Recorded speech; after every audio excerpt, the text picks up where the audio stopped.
Damai sejahtera dari Tuhan Yahova, Allah kita, yang melampaui dari segala damai yang dapat diberikan oleh dunia, kiranya meliputi dan memenuhi hati, pikiran, dan kehidupan kita di dalam Kristus Yesus, yang juga Roh Kudus, Tuhan kita, selagi kita berusaha menemukan kehendak Tuhan untuk kita patuhi dengan tulus. Amin. Mari kita berdoa. Bapa Sorgawi, terima kasih atas kesempatan ini, di mana kami dapat mendengarkan firman-Mu. Berfirmanlah ya Tuhan, kami putra-putrimu siap untuk mendengarkannya dan mematuhi apa yang Kau kehendaki untuk kami lakukan dalam hidup kami sehari-hari.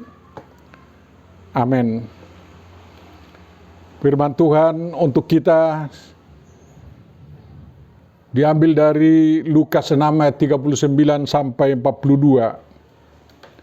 Mari kita baca dan dengarkan apa yang dikatakan Tuhan kepada kita sekarang ini. Yesus mengatakan pula suatu perumpamaan kepada mereka. Dapatkah orang buta menuntun orang buta? Bukankah keduanya akan jatuh ke dalam lubang? Seorang murid tidak lebih daripada gurunya. Tetapi barang siapa yang telah tamat pelajarannya akan sama dengan gurunya. Mengapakah engkau melihat selumbar di dalam mata saudaramu, sedangkan balok di dalam matamu sendiri tidak engkau ketahui? Bagaimanakah engkau dapat berkata kepada saudaramu, "Saudara, biarlah aku mengeluarkan selumbar yang ada di dalam matamu," padahal balok yang di dalam matamu tidak engkau lihat? Hai orang munafik, keluarkanlah dahulu balok dari matamu, maka engkau akan melihat dengan jelas untuk mengeluarkan selumbar itu dari mata saudaramu. Demikianlah firman Tuhan untuk kita, yang akan menuntun kita dalam kehidupan kita sehari-hari. Berbahagialah orang yang mendengar dan memelihara firman Tuhan. Amin. Mari kita sambut dengan nyanyian kita. Firman-Mu menjadi terang dalam hidup kami. Oleh kasih-Mu Tuhan, Allah Bapa kami. Firman-Mu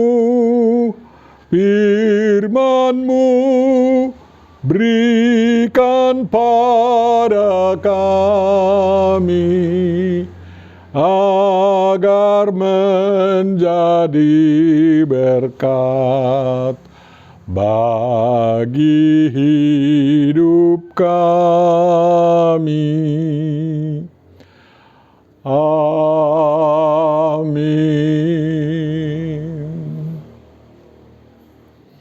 Bapak, Ibu, Saudara-saudaraku yang kekasih, ada beberapa yang akan disampaikan kepada kita berdasarkan perikop firman Tuhan yang sampai kepada kita hari ini. Antara lain, yang pertama, Tuhan Yesus Kristus menginginkan pengikutnya sanggup berpengaruh di tengah umat manusia dimanapun mereka berada. Sama seperti dirinya, Dia menginginkan para pengikutnya mampu menjadi pembaharu mutu kemanusiaan dalam bidang iman dan hikmat. Dalam renungan berdasarkan epistel pada minggu ini, Amsal 4 ayat 1-9, telah kami terangkan apa itu hikmat Alkitabiah yang sangat baik digunakan untuk peningkatan mutu kehidupan umat manusia, pengikut Tuhan. Bapak Ibu dapat membukanya dalam WhatsApp grup HKI Donatoho, Natoho di HKI, atau dalam YouTube dan dalam Facebook yang secara tertulis kami tulis. Agar kemampuan berpengaruh dan memperbaharui itu dimiliki oleh para muridnya atau para pengikutnya, Tuhan Yesus mengingatkan para pengikutnya agar mereka memiliki nilai plus dibanding dengan orang-orang yang lain. Misalnya sewaktu Yesus memilih Simon menjadi muridnya, dia ingin agar Simon berubah dari penjala ikan menjadi penjala manusia. Lukas 5:10. Yesus Kristus bukan hanya menyembuhkan orang yang sakit, misalnya orang yang lumpuh itu, tetapi juga mengampuni dosa-dosanya. Dibanding dengan orang yang disembuhkan tabib biasa, orang yang disembuhkan Yesus memiliki nilai plus, yakni dosanya diampuni. Baca Lukas 5:17 ayat 26. Sejak kesembuhannya, si mantan lumpuh hidup sebagai orang yang diampuni dosanya. Suatu hidup yang luar biasa. Sewaktu Yesus mengajar muridnya tentang berpuasa, puasa para muridnya harus puasa yang bernilai plus, yakni puasa yang bukan hanya soal tidak makan dan tidak minum di masa puasa tersebut. Baca Lukas 5 ayat 33-39. Merayakan Sabat juga harus bernilai plus, yakni menjadikan anak manusia, yakni Tuhan Yesus Kristus, menjadi Tuhan atas hari Sabat. Bandingkan Lukas 6 ayat 5. Kebahagiaan dan hal celaka yang diajarkan oleh Yesus Kristus melebihi kebahagiaan dan celaka yang diajarkan oleh pihak-pihak lain. Lukas 6 ayat 20-23, 24-26. Yang paling bernilai plus adalah ajaran Yesus Kristus tentang mengasihi.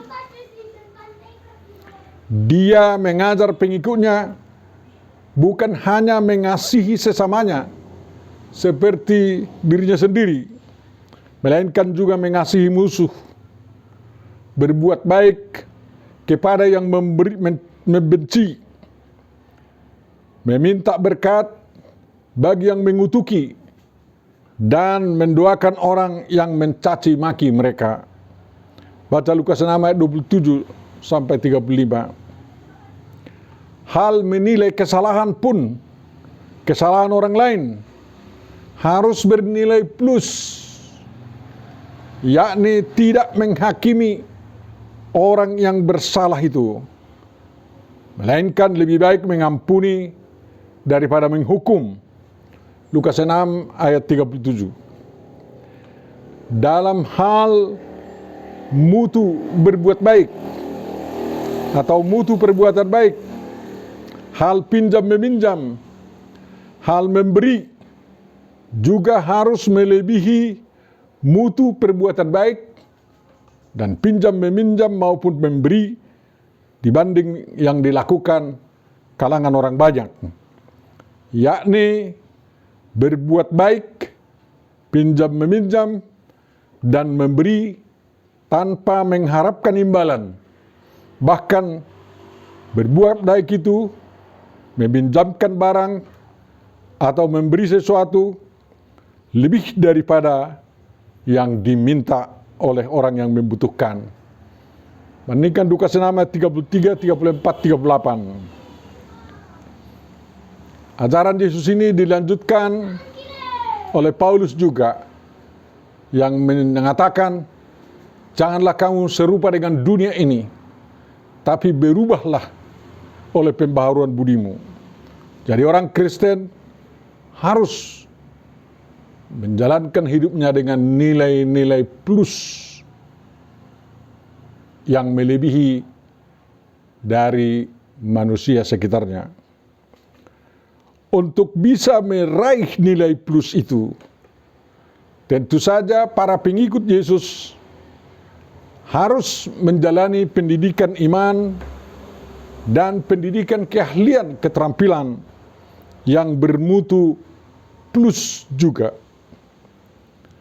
Bagi mereka, bagi pengikut Kristus, berlaku bukan hanya semboyan, cari dan tuntutlah ilmu sampai ke negeri Cina, tetapi ilmu dan keahlian itu dibuat plus dengan mencari ilmu sampai ke surga. Sebab di surga, di hadirat Tuhan, tersedia ilmu-ilmu yang lebih mencanggihkan ilmu dan keahlian yang diperoleh dari Cina atau dari seluruh dunia. Jadi orang Kristen harus mampu lebih mencanggihkan ilmu-ilmu yang ditimba dari negeri lain. Itu perlu agar di kalangan pengikut Yesus Kristus tidak terjadi seperti dikatakan oleh Yesus dalam perumpamaannya yang menjadi perikop khotbah pada hari ini. Yang kedua, Bapak Ibu Saudara, dalam perumpamaan Tuhan Yesus Kristus ada dua macam manusia yang sebenarnya ingin menolong sesamanya, manusia yang lain. Yang buta mau menolong orang yang buta lainnya. Tetapi apa hasilnya? Kemudian ada manusia yang ingin mencabut selumbar di mata saudaranya, agar saudaranya itu dapat melihat lebih jelas dan jangan kabur. Tetapi orang ini yang ingin mencabut selumbar dari mata saudaranya itu memiliki penghalang matanya sebesar balok. Pasti mata pemilik balok di matanya itu lebih kabur daripada mata orang yang hanya memiliki selumbar di matanya. Yang buta dan yang buta lainnya, Bapak Ibu Saudara, setara, sama-sama buta. Pasti mereka memang bisa tolong-menolong. Tetapi usaha tolong-menolong yang mereka lakukan tidak meluputkan mereka berdua dari lubang yang bisa menjerembabkan mereka. Dua orang buta ini menggambarkan guru dan murid yang menjalankan pendidikan dan membuat guru dan murid yang menjadi setara dalam ilmu dan keahlian. Tetapi kesetaraan seperti itu tidak cukup. Ilmu-ilmu dan keahlian yang dimiliki guru dan murid itu masih terhitung itu-itu saja.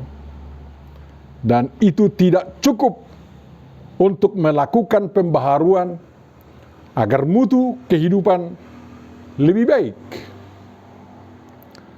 Guru dan murid itu akan tetap berada dalam kubangan kebodohan baru, yakni setara ilmu yang dapat dicapai mereka. Dan mereka menginginkan status quo, mutu kehidupan yang biasa-biasa. Ilmu yang sudah diperoleh itu tidak mampu mendorong lebih maju lagi kehidupan. Ilmu dan keahlian mereka tidak membuat manusia lolos dari lubang jerat atau jaring yang dipasang oleh iblis dan dunia. Murid yang sudah tamat diajari gurunya harus belajar lagi agar ilmunya melebihi ilmu gurunya. Karena setiap guru menginginkan bahwa muridnya memiliki ilmu yang lebih tinggi dari gurunya itu. Yahudi yang sudah berguru kepada rabbi Yahudi harus berguru lagi kepada Tuhan Yesus Kristus agar sang murid atau para Yahudi itu mendapat nilai plus dan dapat lebih memperbaiki mutu kehidupan manusia yang sudah menjadi buta dalam ilmu yang itu-itu saja. Ingat misalnya, industri tidak bisa maju kalau tidak ada penemuan teknologi-teknologi baru. Kalau para pekerja, insinyur-insinyurnya tidak terus menginovasi dan mengadakan riset peningkatan, maka produksinya semua tidak laku karena sudah diimbangi oleh produksi orang lain.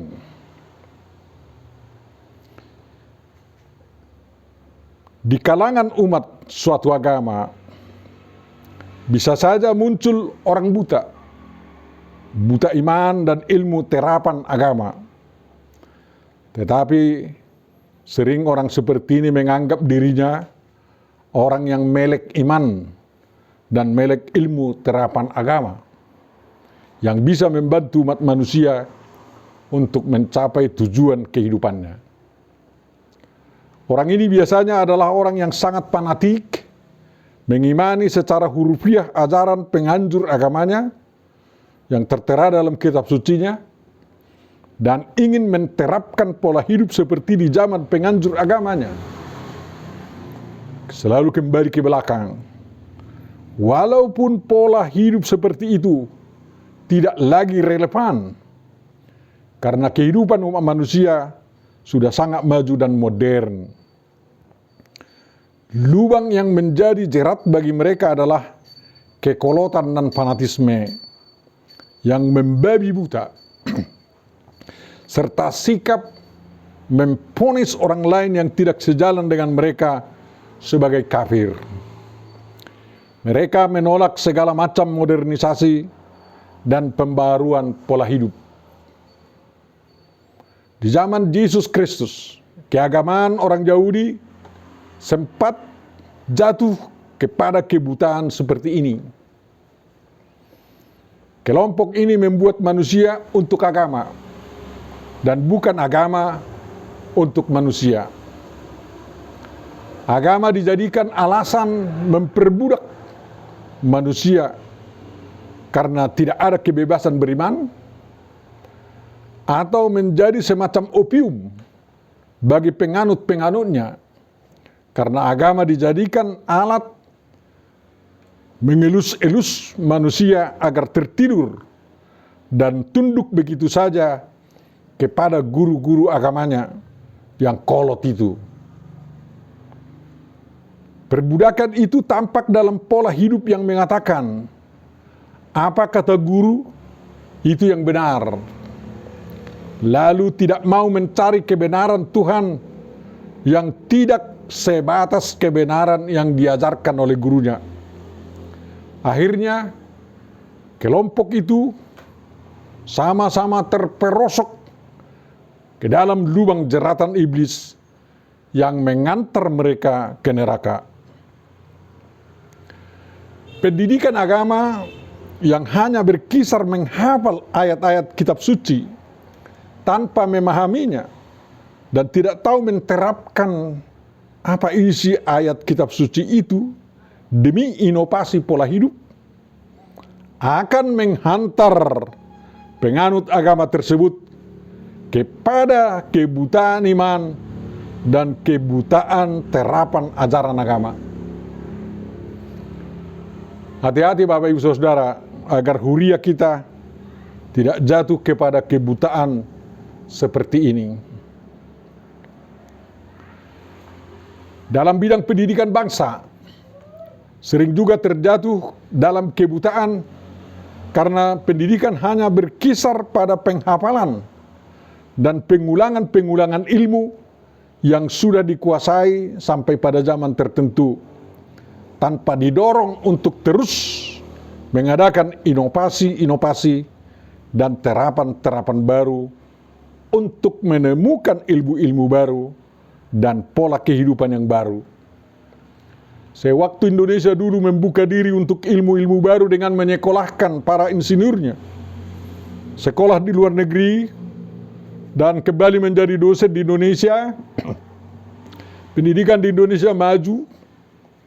Banyak orang dari negara tetangga yang datang belajar di Indonesia.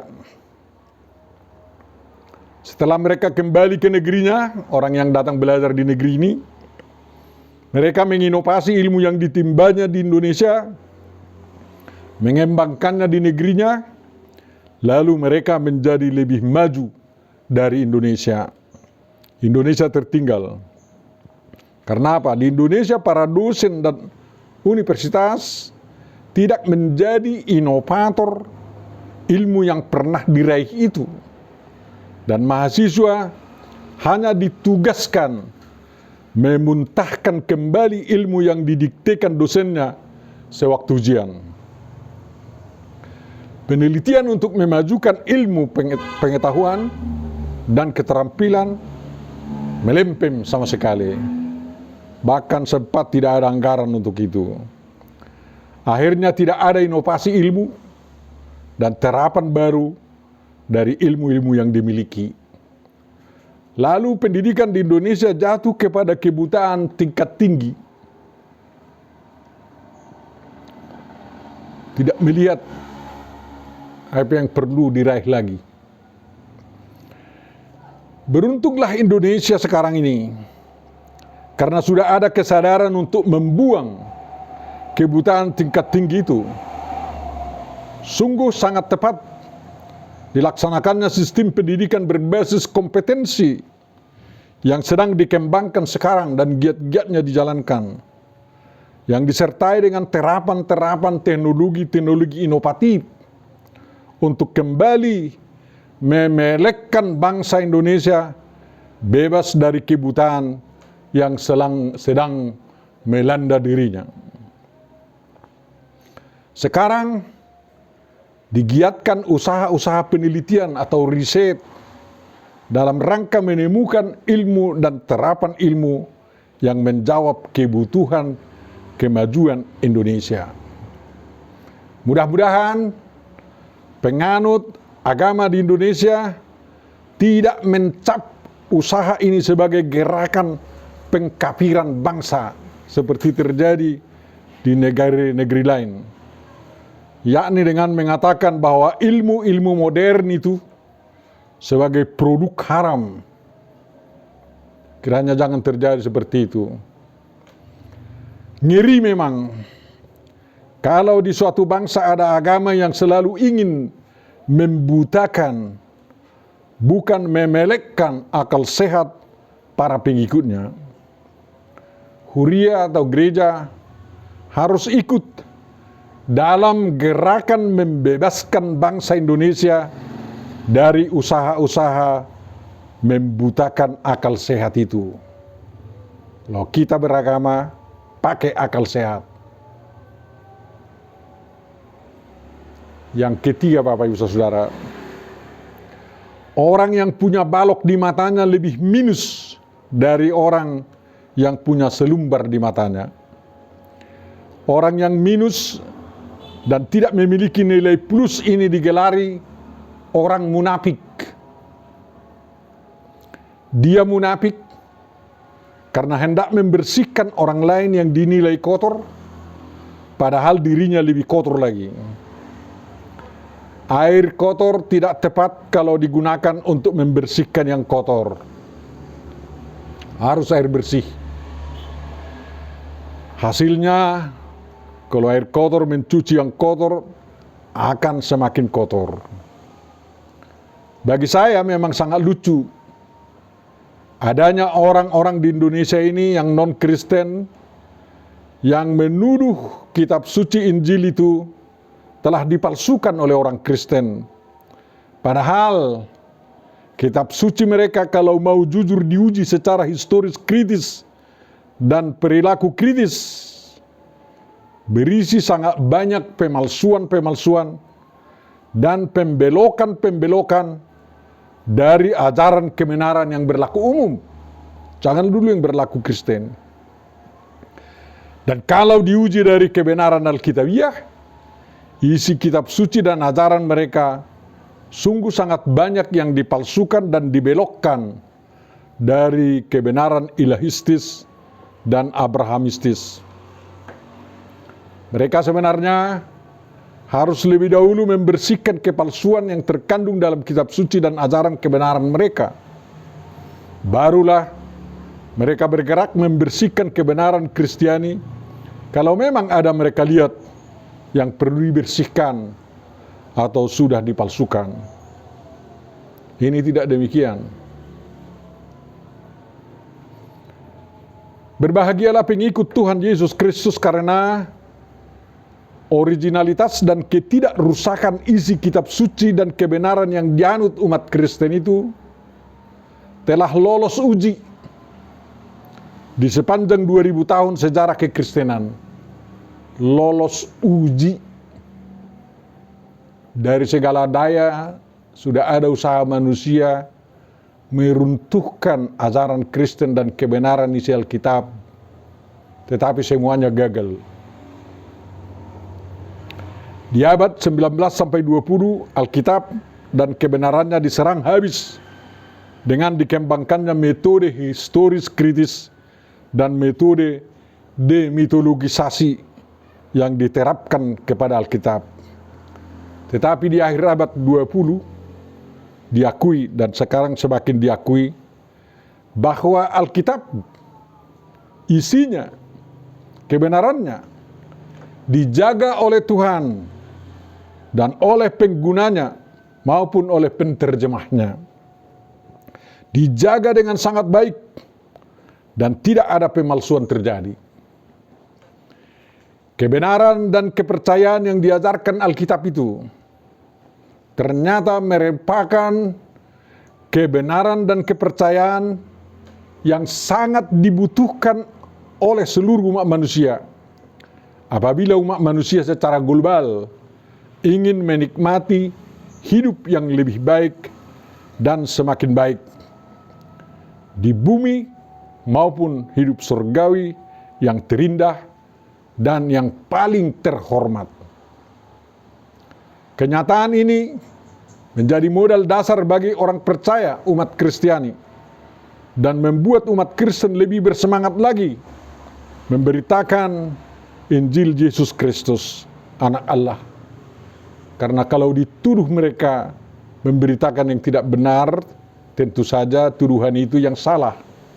Orang Kristen betul-betul setelah diuji kebenaran Alkitabiah itu memberitakan yang sungguh-sungguh benar dan berlaku bagi seluruh umat manusia.